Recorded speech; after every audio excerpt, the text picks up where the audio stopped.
Olá, olá pessoal, boa noite.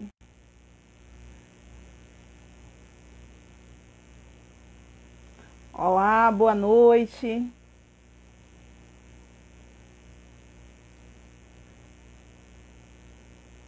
Olá, boa noite pessoal, boa noite Gisele, boa noite Tânia.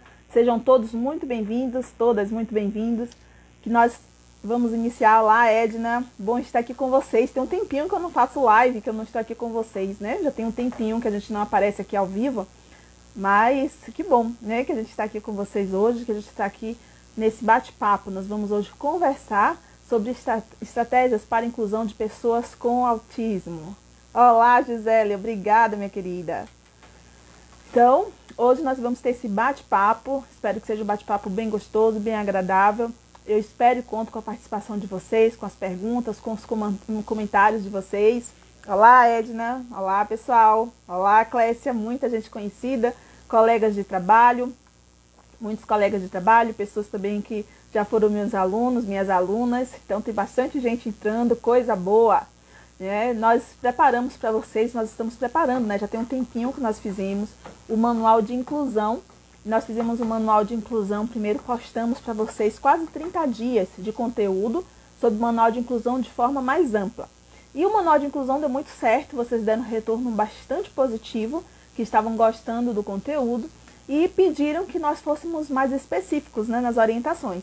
E daí eu fiz uma enquete aqui no Instagram e perguntei, né, quais os temas que vocês queriam que nós fôssemos mais específicos em relação a esse manual de inclusão. E em primeiro lugar ganhou TDAH e em segundo lugar TEA. Então, nós fizemos o manual de TDAH, vocês acompanharam, o que foi que acharam? Concluímos ontem o manual de TDAH. Foram 30 dias de conteúdo com o manual de inclusão sobre TDAH. E logo depois, vocês pediram, em segundo lugar veio o autismo, em terceiro lugar veio dislexia. Então, já vou adiantando para vocês qual vai ser o nosso terceiro conteúdo no manual da inclusão. E daí, então, nós fizemos, né, o TDAH e agora nós vamos começar o manual de inclusão para pessoas com autismo. E eu quis começar o nosso manual com essa live com vocês, para a gente fazer esse bate-papo, conversar um pouquinho sobre a Lei 12.764, a Lei do Autismo, que eu vi que tem muitas dúvidas ainda sobre a lei, apesar que, como eu fiz um rios aí para vocês, né, a lei é de 2012, gente. Então, eu lembro como se fosse ontem, o dia que estava comemorando a sanção da lei. Já são 10 anos, são 10 anos de lei de autismo. E claro, tem coisas que avançaram, coisas mudaram, mas a gente ainda vê que ainda é tudo muito incipiente, né? A gente ainda tem muita dificuldade com a inclusão de pessoas com autismo, já são 10 anos da lei. E então nós vamos conversar um pouco e tirar as dúvidas sobre essa lei, porque tem muitas pessoas ainda que têm bastante dúvidas sobre essa lei. E também, né, sobre quais são as estratégias. Nós vamos aprofundar essas estratégias nesses 30 dias de conteúdo, de posts sobre manual de inclusão para autismo. Mas vamos dar esse pontapé inicial hoje aqui com a live, tá bom? Então sejam todos muito bem-vindas. E aí eu quero colocar, né, começar perguntando a vocês, né, o que vocês tiverem de dúvidas. Algumas pessoas já me mandaram algumas dúvidas no privado. Olá, Celi, boa noite. Então, nós pedimos a vocês também que coloquem as suas dúvidas, que à medida do possível nós vamos conversando. E eu vou começar o nosso bate-papo de hoje, que é sobre estratégias para a inclusão de pessoas com autismo, falando sobre a lei, porque teve uma seguidora que me mandou uma mensagem no privado que eu achei essa pergunta maravilhosa. E eu quero começar a nossa live com essa pergunta dela. Então, ela me perguntou o seguinte: Liliane, existe uma lei, que é a lei da inclusão, né? Então, qual é a diferença da lei da inclusão da pessoa com deficiência e a lei do autismo, tá? E eu achei essa pergunta bem interessante. Ok, a Sheila tá pedindo dicas para acalmar a filha dela. Ok, Sheila, vamos falar sim, tá bom? Então, vamos falar sobre o comportamento, tá bom? Vamos falar. Então, primeira coisa que eu quero falar com vocês é o seguinte: a inclusão de pessoas com autismo, todo mundo já sabe que é direito, tá? Então, é um direito a inclusão de pessoas com autismo. Então, por isso que nós falamos tanto, né? Fizemos também vários rios para vocês falando sobre quando nós falamos, né, em escola inclusiva, educação inclusiva. Na verdade, isso é uma redundância, Porque hoje a educação, ela é inclusiva, né? Não existe educação não inclusiva, né? Em tese, em lei, né? E na lei, então toda educação inclusiva, ponto, ok? Então, o direito à matrícula, e muito mais do que o direito à matrícula, né? O direito à aprendizagem é um direito da pessoa, do cidadão, tá? Então, esse é um direito. Então, a gente não tem mais o que discutir sobre isso. Apesar que eu sei, sim, vocês aqui, várias pessoas podem dizer quanto de dificuldade que tem. Eu sei que tem professores, tem terapeutas, tem pais também, muitos pais aqui também participando, e os pais podem dizer das dificuldades que tem, né? Tanto para incluir o filho do ponto de vista de conseguir matrícula, a gente ainda tem problemas com escolas que negam matrícula ou usam de subterfúgios para negar matrícula para pessoa com autismo, ou também temos aquela exclusão que é ainda mais, eu acredito, né, que é ainda mais dura, né, que é aquela exclusão de a criança tenha o acesso à escola, mas não tem acesso à aprendizagem, né? Então esse eu acho que é a pior ainda, né, porque é aquela inclusão de faz de conta. Então, é um direito à matrícula e é um direito à aprendizagem, tá? Então, esse direito à aprendizagem talvez seja a nossa bandeira maior hoje, já que a matrícula, apesar que nós temos problemas de escolas que negam matrícula, porém, isso eu acho que, pelo menos, já está bastante debatido, tá? Mas a questão não é só a matrícula, tá? Porque quando você chega numa escola e vê uma criança com autismo jogada no chão, vou dar situações com que eu já vi, tá? A criança jogada no chão o tempo todo sem fazer nada, tá? Num tapete, às vezes a escola até providencia um tapete, coloca a criança lá no tapete e a criança fica lá deitada, olhando para cima. Isso é inclusão? Não, tá? Então aquele discurso de que essa criança vai ter direito ao acesso para que possa desenvolver interação social. Ok, a escola tem o objetivo de desenvolver interação social, mas a escola é uma instituição organizada e formada para promover a aprendizagem. Quando nós inserimos uma criança na escola, e aí vai incluir todas as crianças, né?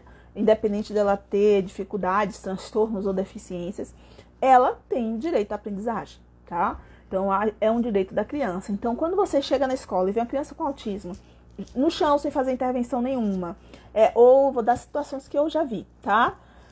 Eu já cheguei em determinada escola e vi a criança nua, um menino de 9 anos, tá? Aos 9 anos, nu, correndo pelo pátio, desculpa, em pleno horário de aula, ele correndo pelo pátio e a mãe correndo atrás, né? E essa criança está incluída. Será, né, que ela está incluída? Claro que aqui, assim, eu sei que são várias questões, vários problemas. Aqui eu sei que a gente não pode, e eu não quero aqui levantar aquela bandeira assim, quem é o responsável, né? Colocando a culpa na escola por não fazer a inclusão, né? Não é isso, tá? Nós estamos aqui juntos, todo mundo que está aqui está propondo e as escolas estão querendo justamente fazer o correto, tá? Então não é porque a escola não quer, ou não é porque o professor não quer. Muitos professores querem, desejam. Tanto que nós temos assim uma quantidade de pessoas interessadas no tema autismo muito grande. Os professores querem, mas muitas vezes eles não sabem. Por isso que, inclusive, o nosso tema, né? Para a gente discutir a questão das estratégias para essa inclusão. Porque os educadores precisam e querem realizar essa inclusão e não sabem como fazer. E daí a gente encontra esse panorama aí que a gente, né, que eu estou citando para vocês. Esse panorama de ou não ter matrícula, ou tem matrícula e a criança não tem acesso à aprendizagem. E daí vamos pensar então na aprendizagem. Quando a gente pensa em aprendizagem, muitas vezes a gente, talvez, pessoal, esse discurso que muitas vezes a gente usa ainda de dizer assim, mas a criança ela vai para a escola para fazer interação social. Ela tem autismo, ela tem alguma deficiência, ela vai para fazer interação social. A aprendizagem não se torna o principal foco. Talvez porque, quando a gente fala em inclusão, nós precisamos rever o nosso conceito de aprendizagem. O que é a aprendizagem, tá? Porque eu ainda ouço muitas vezes no consultório as famílias que vêm dizendo assim, meu filho não sabe nada. E aí pergunto, ele não sabe nada? Será que ele não sabe nada? O que é que ele não sabe? Porque muitas vezes a gente coloca como sinônimo de não saber, a pessoa não saber ler, escrever ou fazer cálculo. Então, quando a escola pensa que ensinar, o papel da escola principal é ensinar a ler, escrever e fazer cálculo, se a criança não sabe ler, escrever ou fazer cálculo, ou ir, né? Se ela não sabe nenhum desses, ou não tem ainda pré-requisito para aprender nenhum desses, é como que ela não está apta para adentrar o ambiente escolar, né? Então, a gente tem uma concepção, talvez aí, de exclusão se a pessoa não estiver apta a essas habilidades. Mas, na verdade, a aprendizagem humana é muito maior, é muito mais ampla do que leitura, escrita e matemática. Claro que a escola ela foi organizada principalmente, né, quando nós não tínhamos acesso à leitura e escrita, né, então só pessoas que tinham um poder aquisitivo muito bom, né, isso lá na época do Império, quando as escolas foram instituídas, elas foram instituídas com o objetivo de difundir ao aprendizado, principalmente de leitura, escrita e cálculos. E a gente ainda traz isso muito forte, tá? Então, sim, a escola tem essa função, mas ela não tem apenas essa função. Quando a gente fala em aprendizagem, a aprendizagem é muito mais ampla. Inclusive, eu fiz questão, foi hoje que eu postei para vocês um vídeo meu fazendo uma intervenção terapêutica com uma criança com autismo. E por que eu coloquei os vários tipos de objetivos? Eu coloquei os objetivos cognitivos, comportamentais, de linguagem e motores. Por quê? Porque quando a gente pensa na educação escolar, nós temos todos esses objetivos. A escola tem objetivos cognitivos, de aprendizagem, de desenvolver cognição, de ensinar os conteúdos, e são objetivos cognitivos. Mas a escola também tem objetivos sociais, né, e emocionais e comportamentais, que muitas vezes esses objetivos são os mais difíceis, como vocês já sinalizaram logo aqui no início da live, né, a questão do comportamento, né, como lidar com o comportamento das crianças com autismo. A escola também tem objetivos motores, e a escola também tem objetivos vinculados também à linguagem, ao desenvolvimento da linguagem. Então, os objetivos da aprendizagem, eles são muito maiores do que o conteúdo escolar. Então, esse é um dos primeiros aspectos que a gente precisa entender ao pensar em uma educação inclusiva. O segundo aspecto é o seguinte, quando vocês me perguntam assim, mas Eliane, o que é que eu faço para incluir uma criança com autismo? Quando eu falo estratégias para a educação, para a inclusão de uma criança com autismo, esse termo está muito amplo. Por quê? Quando nós falamos assim, essa criança tem autismo, parece que nós estamos colocando essa criança em um pacote, que é o pacote de crianças com autismo, tá? Como que esse pacote fosse todo igual. Então, toda criança com autismo fosse igual. E a primeira coisa que, ao pensar em uma estratégia para a inclusão, eu, como educador, eu preciso entender. Cada criança é única. E não é diferente que cada criança com autismo é única. Então, por mais que nós saibamos que o autismo tem determinadas características, eles têm determinado um tipo de funcionamento, que nós falamos que é um funcionamento mais visual, que precisam de questões mais concretas, mas cada criança é única. Então, se eu tivesse que dar uma primeira orientação de intervenção para a inclusão de uma criança com autismo, vamos dizer assim, eu estou na escola agora, tá? Então, vamos dizer que eu sou da escola de vocês. Não sei se pai, mãe, educador que está aqui. Então, eu sou da escola de vocês e eu recebo a matrícula e nessa matrícula, essa família me diz, olha, eu vim matricular o meu filho e ele tem autismo. O que é que você precisa fazer? Primeira coisa a fazer, tá? O que será a primeira coisa a você fazer? O que é que vocês acham? Qual é a primeira coisa que a gente faz? O que é que vocês acham? Quero ver aí o que é que vocês vão colocar aí nos comentários. Recebi a matrícula e a mãe falou, eu tenho um filho com autismo e eu vou incluir, eu trouxe meu filho para matricular. O que é que eu faço? A primeira coisa? Quero ouvir vocês aí falando. Estou vendo vocês falando aqui isso, concordando comigo. O que será que eu faço ao receber a criança?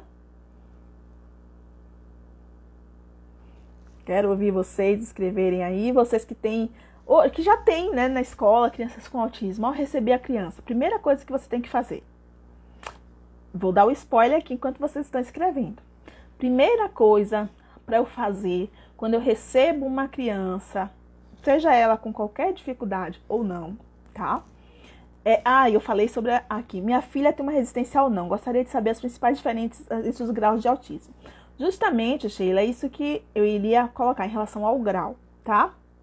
A Silva perguntou se tem laudo, um diagnóstico, tá? Então, eu vou responder a primeira pergunta, tá? Anamnese, Ivanilda. Muito bem, Ivanilda já participou de curso com a gente, isso aí. Então, primeira coisa. Vocês perguntaram sobre a lei, né? Então, a lei de autismo, ela veio antes da lei de inclusão de pessoas com deficiência. Por que que a lei de autismo, ela é tão importante? Porque nem toda criança com autismo tem deficiência intelectual. Então, antes da lei do autismo, só era considerado criança com deficiência mental, né, ou intelectual, no processo intelectual, a criança que tem um atraso de desenvolvimento. Então, se a criança tem um atraso de desenvolvimento, ela não tem uma deficiência intelectual, ela não era considerada pessoa com deficiência.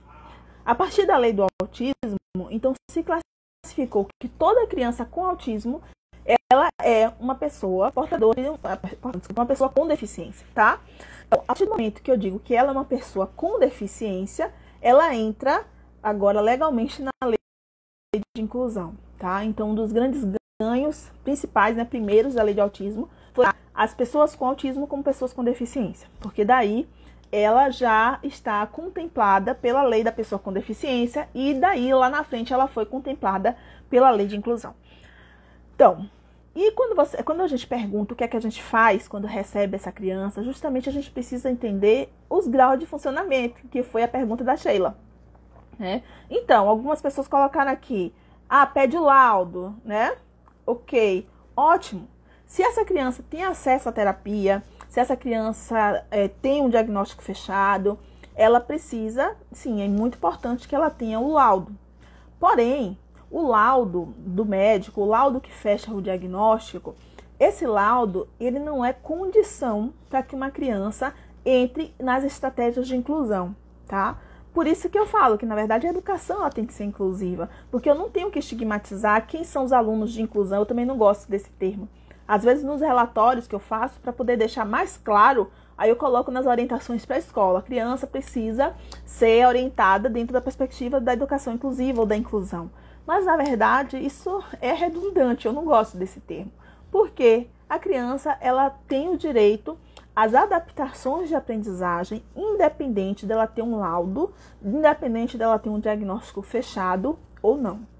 Inclusive, é um direito da família, apesar que a gente orienta que a família nunca deve negar o acesso ao laudo à escola. A escola precisa ter acesso ao laudo. Quanto mais a escola, a família, os terapeutas estiverem unidos, melhor vai ser o desenvolvimento dessa criança. Mas não é obrigação da família entregar um laudo para a escola. Agora é obrigação da escola fazer o quê? Uma boa avaliação nessa criança, uma boa anamnese, um bom estudo do histórico dessa criança. É importante que a escola faça sondagens com essa criança para ver o que é que ela sabe e o que é que ela não sabe, tá? A partir daí, se essa criança faz terapia, se ela tem o laudo e ela faz, aí claro, eu posso, como escola, eu vou, ao fazer essa entrevista, ao fazer essa anamnese, vou levantar se essa criança faz as terapias e vou buscar o contato desses terapeutas para poder ver, inclusive, os relatórios dos terapeutas, para pegar os objetivos terapêuticos, porque aí eu preciso construir um PEI para essa criança. Mas e se essa criança não tiver terapia? O que é que eu faço? Eu não faço nada? Se eu percebo que essa criança tem uma característica que pode ser autismo, mas eu converso com essa família e a família não leva para fazer um diagnóstico, o que é que eu faço? Nada?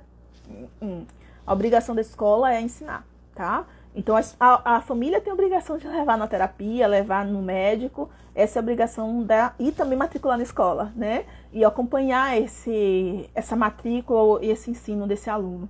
Mas a escola tem a função de ensinar. Tá? Então, a escola precisa fazer uma boa avaliação, fazer uma boa anamnese, fazer uma boa sondagem, Se, no caso, a criança estiver fazendo acompanhamento terapêutico, então, entrar em contato com os terapeutas para, a partir daí, a escola construir o PEI, que é o Planejamento Educacional Individualizado. O que é o Planejamento Educacional Individualizado?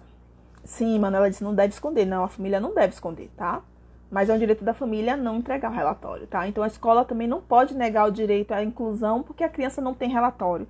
Ou também porque, infelizmente, gente, a gente está trabalhando aqui falando de realidades financeiras diversas. Então, hoje, apesar de a lei, né? Então, aí a gente vai ver, se a gente vai falar na lei, a gente vai ver quantos buracos que tem na lei, né?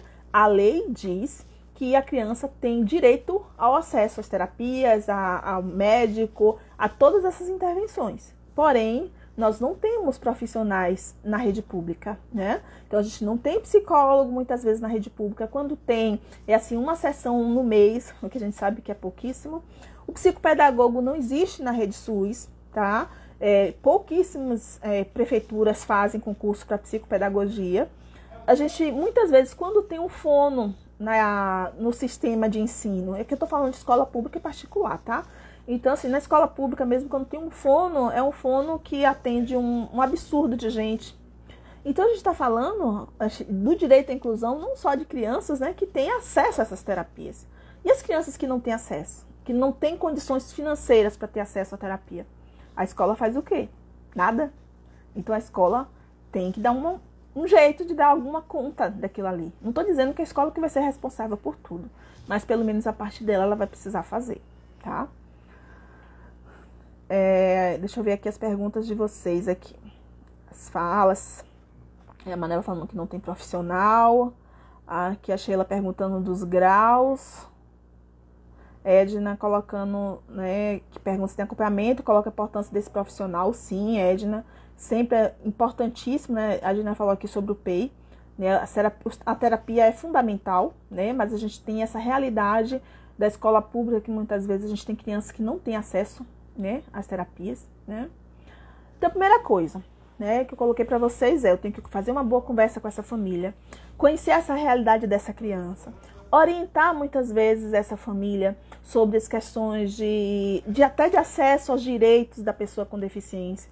De repente, você pode ter uma criança na sua escola, se você trabalha com escola pública muitas vezes, que essa criança, a família muitas vezes não sabe que ela tem direito ao BPC-LOAS, ela tem direito a um benefício, que inclusive esse benefício pode ser conduzido para o acesso às terapias, aos médicos, tá? Aos médicos, ao remédio, à terapia, às terapias, né?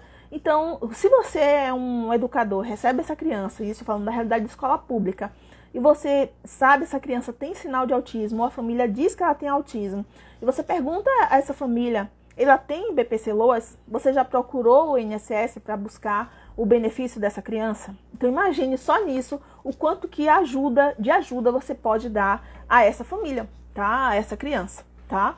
Então, conversar com essa família e conhecer a realidade, como essa criança vive, como é que essa criança faz as interações em casa. Aí que vem a questão dos graus, né? Que a Sheila perguntou sobre os graus. Hoje a gente fala não mais em graus, né? Nós falamos em níveis de apoio. Então, essa criança mesmo, eu falei assim, muitas vezes quando a gente faz a inclusão, a gente tem o nome autismo, a gente coloca tudo no mesmo pacote, né? Mas não é. A gente sabe que dentro desse pacote autismo, a gente tem níveis de apoio diferentes. Porém, mesmo nesses níveis de apoio diferentes, nós vamos ter em cada nível características totalmente diferentes de uma criança para outra, tá? Então, nós temos quais são os níveis, né? Nós temos o nível 1 de apoio, nível 2 de apoio e nível 3 de apoio. Então, o nível, por que é TEA, né? Transtorno do espectro do autismo. O autismo é um espectro. Nesse espectro foi catalogado como esses 3 níveis de apoio. Então, o nível 1 de apoio é o nível que a criança precisa de menos apoio para fazer suas atividades e para ter um convívio de qualidade de vida de forma independente. O nível 2 é que a criança precisa de um apoio moderado para fazer as suas atividades, tá? Para conseguir ter uma qualidade de vida. E o nível 3 de apoio é a criança que precisa de muito apoio para ter qualidade de vida ou para ter, ela praticamente tem muita dificuldade de ter independência, tá? Então é uma criança que precisa de muito mais apoio. Então nós temos 3 níveis de apoio. Então, hoje, a classificação nível 1, nível 2, nível 3, muitas vezes a gente ainda usa muito o termo leve, moderado e severo, né? Mas foi tirado, inclusive, essa terminologia leve, moderado e severo. Por quê? Porque é um espectro e porque quando se fala em leve, muitas vezes a gente acha que é menos autismo, né? Tem até essa discussão. Só que muitas vezes, quando a gente fala nível 1 de apoio, a gente fala assim, então é um autismo leve, né? Então, se é um autismo leve, eu posso, muitas vezes até a pessoa com autismo nível 1, às vezes até sofre mais a exclusão do que a pessoa com autismo nível 3. Por quê? Porque ela funciona muito parecido com as crianças neurotípicas. Então, muitas vezes ela é cobrada como se fosse uma criança neurotípica. E muitas vezes essa criança tem muito sofrimento. Geralmente é essa criança que sofre mais pelo bullying. Por quê? No autismo nível 3, muitas vezes a criança não tem noção das dificuldades que ela tem. Porque geralmente tem um nível de deficiência intelectual ali associado, às vezes é um nível de deficiência intelectual mais severo. Então ela não tem percepção das suas dificuldades em relação ao outro, tá? No nível 1, ela percebe que ela é diferente, que ela tem dificuldade, que ela não funciona do mesmo jeito que a pessoa neurotípica. Essa criança é que ela sofre mais bullying, ela sofre com baixa autoestima, ela se sente diferente dos colegas, ela quer aprender, mas não consegue, dependendo das dificuldades que ela tenha. Então ela tem consciência das suas dificuldades. E essa criança, ela vai, eu falo muito criança, tá, gente? Mas isso serve para adolescente e adultos. Essa pessoa, muitas vezes, ela vai sofrer ainda mais, né? Por conta dessa percepção que ela tem uma diferença em relação aos colegas. Quando nós falamos, a Sheila pediu exemplo. Então, o que é o nível 1 de apoio? Então, a criança precisa de pouco apoio para ter independência.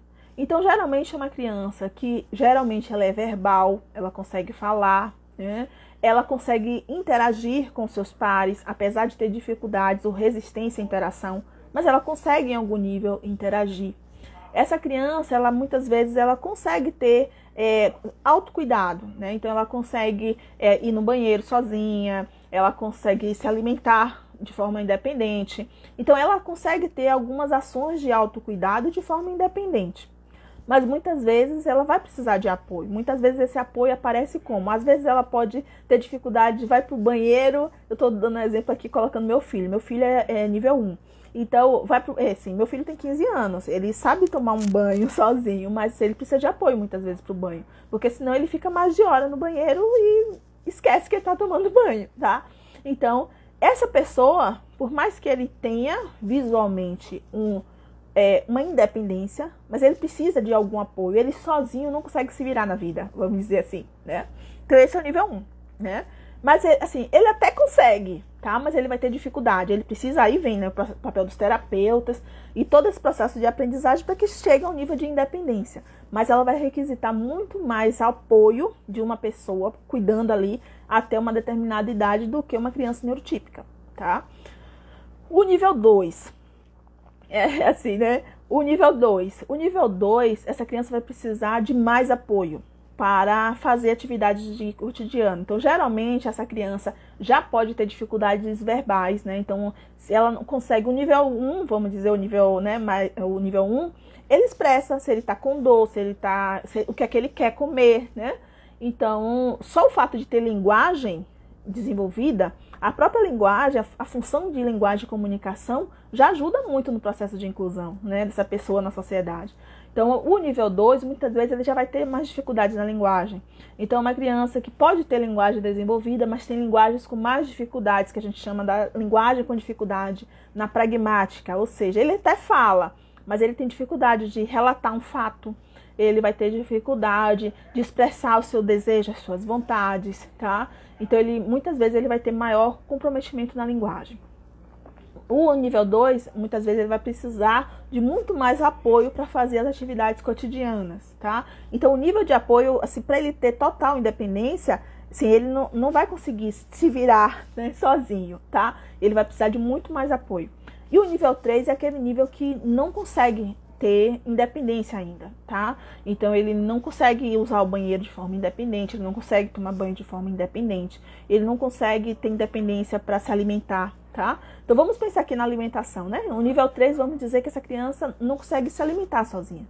O nível 2 consegue se alimentar sozinho, mas ele não consegue, de forma independente, fazer uma comida.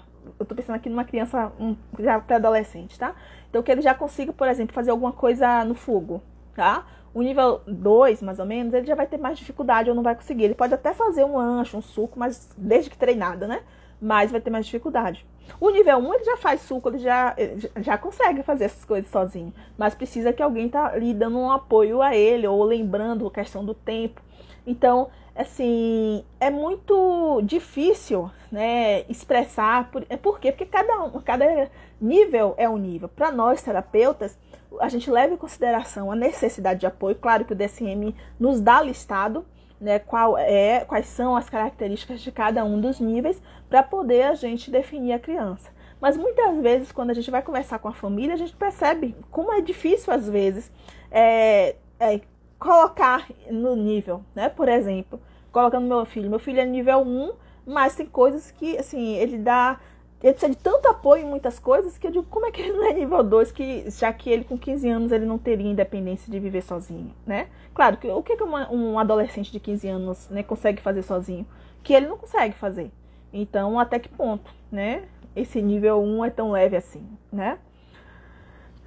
Geralmente mesmo no nível 1, 10 anos ainda muitas vezes tem dificuldade no banho, mesmo não tendo, geralmente o nível 1 não tem atraso intelectual envolvido. Tá? Geralmente o nível 2 já pode ter algum nível de atraso intelectual.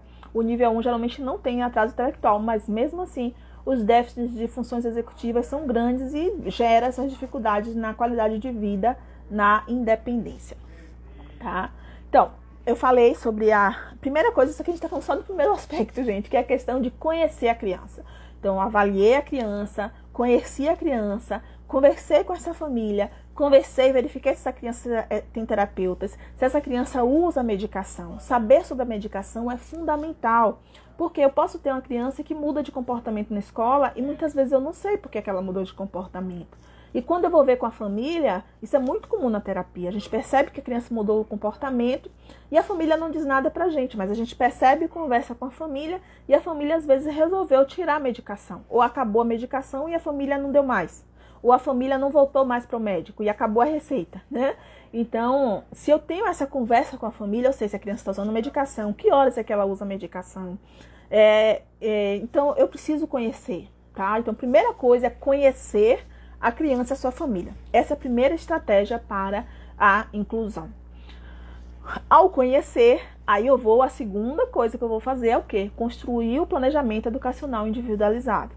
A partir do momento que eu conheço, eu sei quais são os objetivos, eu vou avaliar dentro do meu currículo, dessa série que essa criança se encontra, quais são as habilidades que ela precisa desenvolver, quais são que estão alinhadas com a série ou as que não estão alinhadas.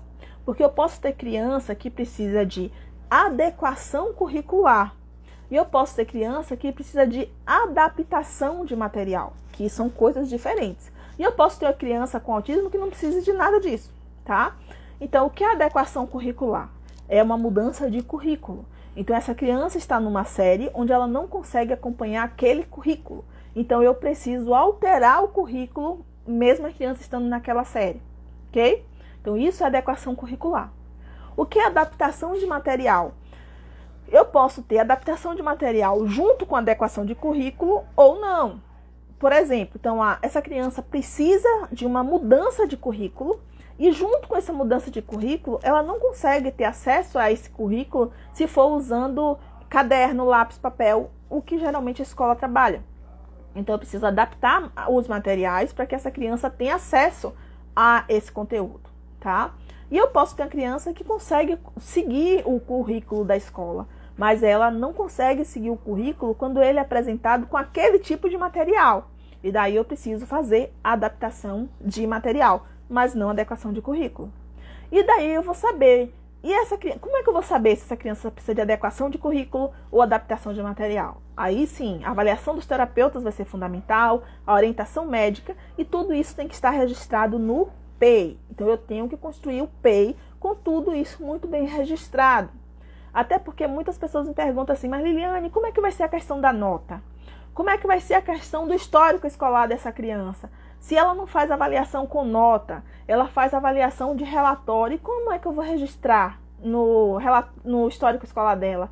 Eu vou dizer que essa criança, vamos dizer que ela está no 8º ano e ela não conseguiu se alfabetizar, mas ela fez a escalada progressiva, sem repetência, por ela ter uma deficiência intelectual e ela tem que seguir, porém ela não conseguiu atender à alfabetização. E como é que eu vou dar um histórico de que ela está aprovada no fundamental, né? E ela vai chegar numa escola com um histórico para ir para o 9º ano e a outra escola que receber vai dizer: peraí, mas ela não está alfabetizada? Que escola é essa? Quem ainda já passou por essa dúvida, né? Então, como é que essa escola vai colocar isso no histórico dessa criança?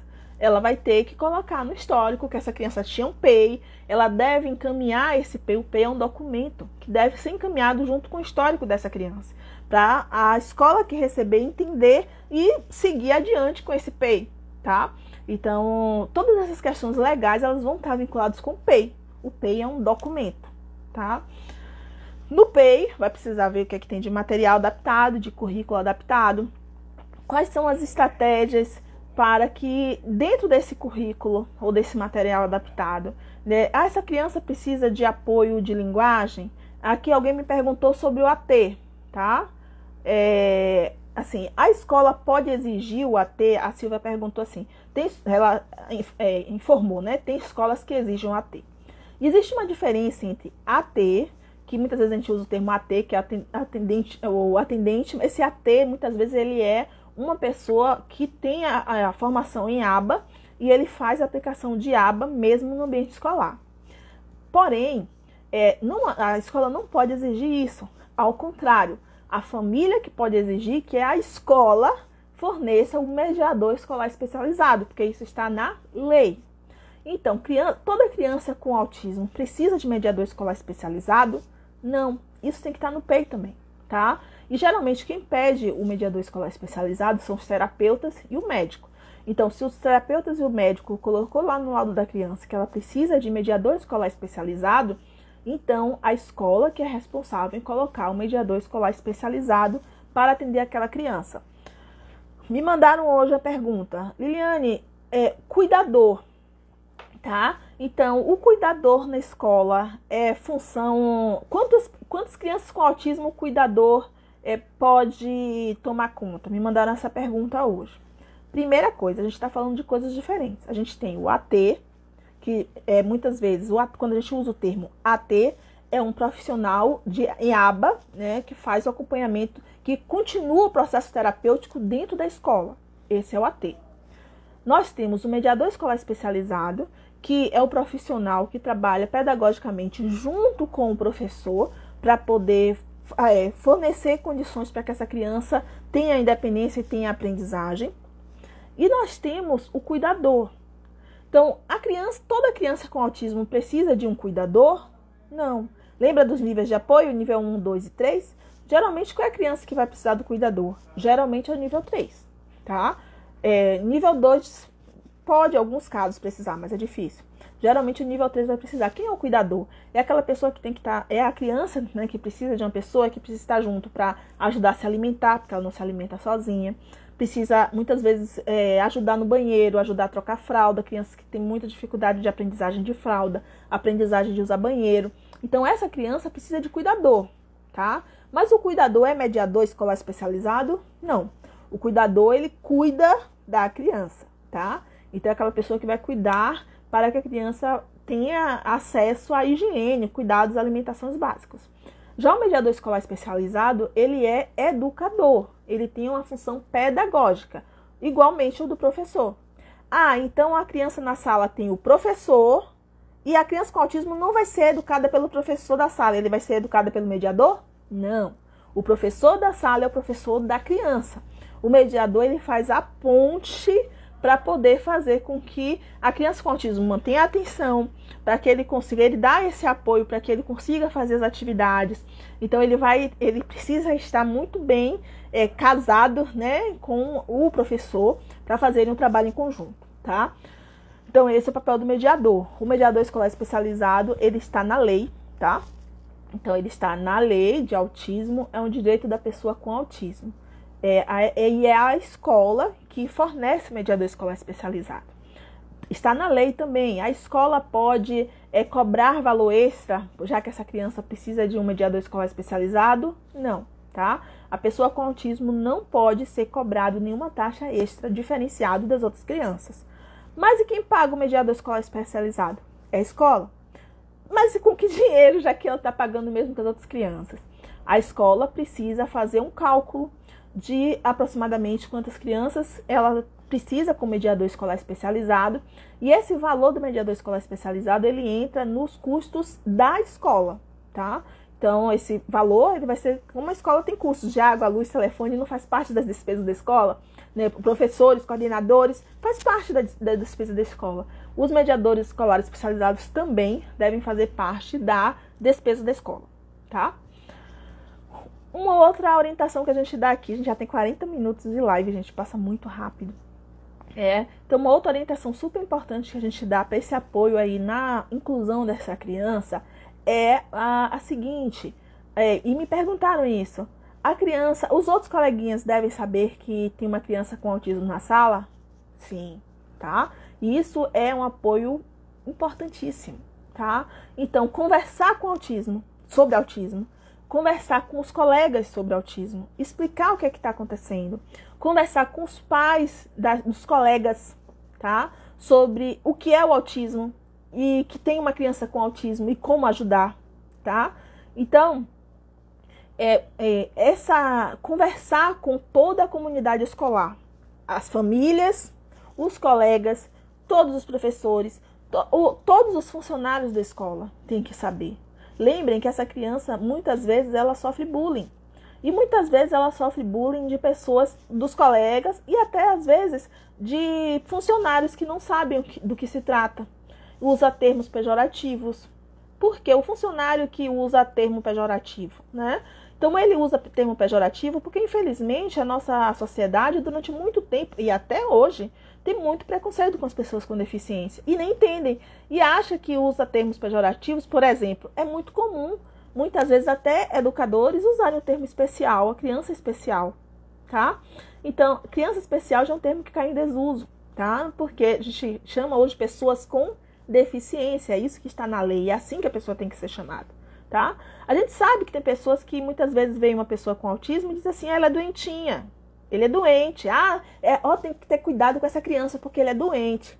A pessoa que está falando isso, muitas vezes está falando com a melhor das intenções, só que ela não sabe que ela está sendo preconceituosa e está fazendo bullying, porque a pessoa, imagine uma criança com autismo, um adolescente com autismo, que conhece as suas dificuldades e ouve isso, ele vai se sentir como? Vai se sentir acabado na sua autoestima. Mas muitas vezes a pessoa falou sem nem conhecimento do que ela estava fazendo, do prejuízo que ela estava levando. Muitas vezes tem pessoas que não sabem, por falta de formação mesmo, acham que a criança que não fala, às vezes a pessoa acha que ela não entende o que é falado, tá? Eu já vi muito isso. Então as pessoas falam na frente da criança com autismo coisas absurdas sobre ela, como se ela não estivesse ali, tá? E ela não estivesse sabendo, percebendo tudo. E ela está ouvindo e percebendo tudo. Eu já ouvi de pessoas chamar a atenção de assim, não fala isso na frente da criança, não fala isso na frente dele. Ou às vezes quando a gente vai fazer a anamnese, né, a família às vezes estranha, diz assim, olha, eu preciso fazer a anamnese só com você. A criança não vai participar. Como assim? Ela nem fala. Por que ela não vai participar? Ela pode estar ali percebendo e ela pode sim estar entendendo o que está sendo falado. Então, às vezes a pessoa fala na frente da criança coisas absurdas sobre ela, né? E ela faz isso porque ela não sabe. Já ouvi das pessoas dizer assim, mas ele está entendendo? Ele não entende o que eu estou falando. Eu digo, ele está entendendo sim, ele pode estar entendendo. Então, é claro que eu preciso avaliar para ver se a criança tem o que a gente chama de linguagem receptiva, compreensão do que é falado. Tem crianças que não falam, mas elas compreendem. E aí? Né? Então, tem pessoas que não sabem sobre isso. Então, muitas vezes, elas praticam bullying sem saber. Por isso, nós temos que dar formação a toda a equipe, tá? Toda a equipe da escola. Isso. Deixa eu ver aqui o que é que vocês falaram. Oi, obrigada, pessoal. Obrigada. A Silvia perguntou sobre como cobrar dos planos de saúde para cobrir as terapias. Então, hoje a gente está com a discussão do rol taxativo, né?